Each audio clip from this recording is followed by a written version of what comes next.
Thank you for joining with me. We are in the process of psychotherapy, and this is part 2, and this is section 3 of part 2, the role of the psychotherapist.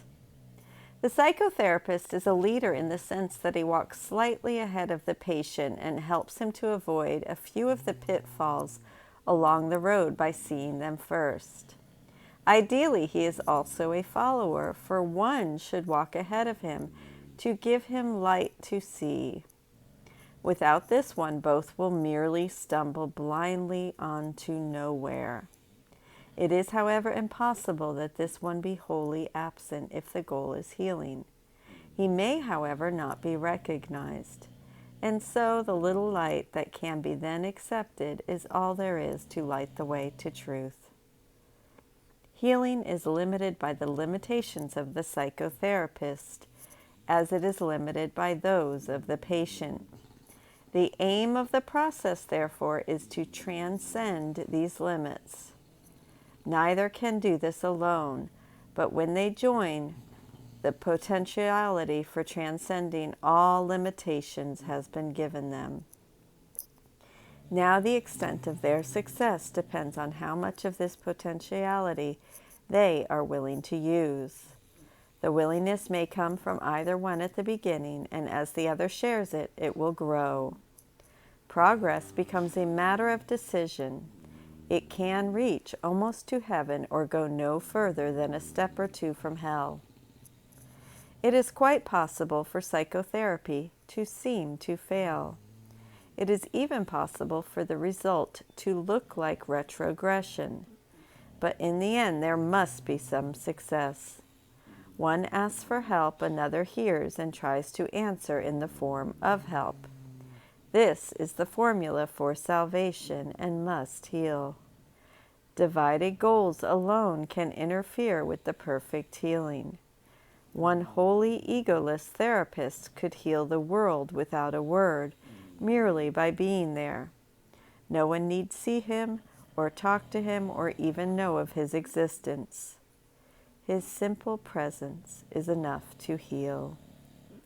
The ideal therapist is one with Christ, but healing is a process, not a fact. The therapist cannot progress without the patient, and the patient cannot be ready to receive the Christ, or he could not be sick. In a sense, the egoless psychotherapist is an abstraction that stands at the end of the process of healing, too advanced to believe in sickness and too near God to keep his feet on earth. Now he can help through those in need of help, for thus he carries out the plan established for salvation. The psychotherapist becomes his patient, working through other patients to express his thoughts as he receives them from the mind of Christ. I'm going to go ahead and read part of section 4 as well, because it's a lot longer. The process of illness. As all therapy is psychotherapy, so all illness is mental illness. It is a judgment on the Son of God, and judgment is a mental activity. Judgment is a decision made again and again against creation and its creator. It is a decision to perceive the universe as you would have created it. It is a decision that truth can lie and must be lies. What then can illness be except an expression of sorrow and of guilt? And who could weep but for his innocence? Once God's Son is seen as guilty, illness becomes inevitable. It has been asked for and will be received, and all who ask for illness have now condemned themselves to seek for remedies that cannot help, because their faith is in the illness and not in salvation.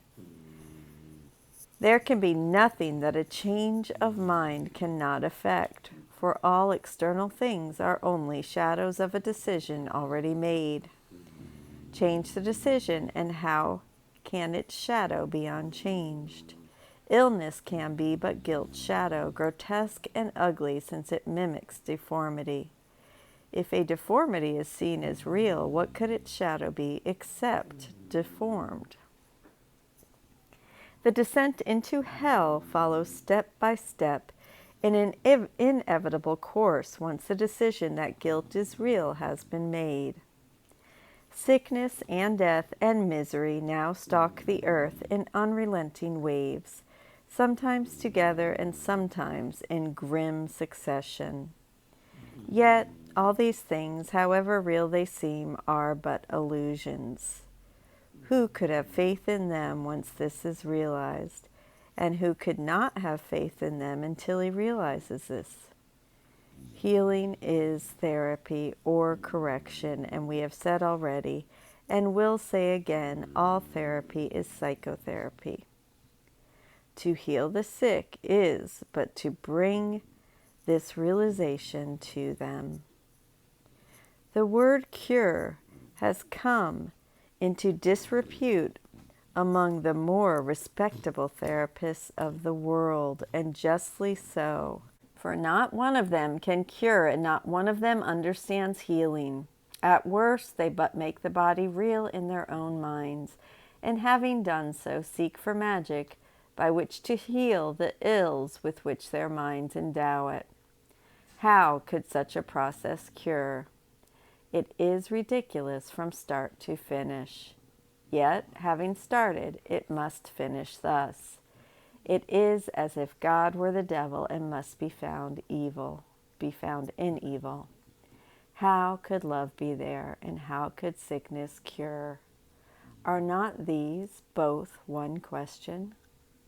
I'm going to go ahead and stop there. I'll pick up tomorrow and finish this section.